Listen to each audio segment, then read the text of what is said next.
Welcome to Burlap Teachers. Enjoy the video. You'll start by enabling dynamic forms and confirming your enlightening experience.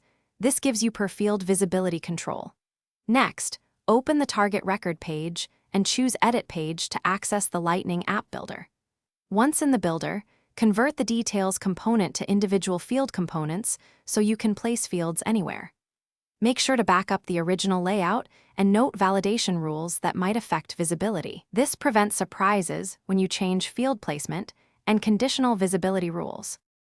Now you'll group fields into sections and drag individual field components into those sections for layout control.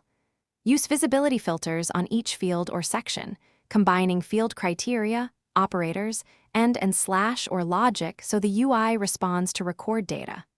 For example, show a set of fields when stage equals negotiation and amount 10,000.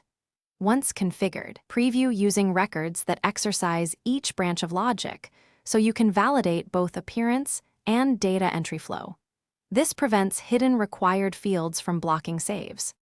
Finish by activating the modified record page and assign it to the right apps, record types, and profiles so users see the correct layout. Then, confirm that required fields and validation rules are compatible with any visibility conditions.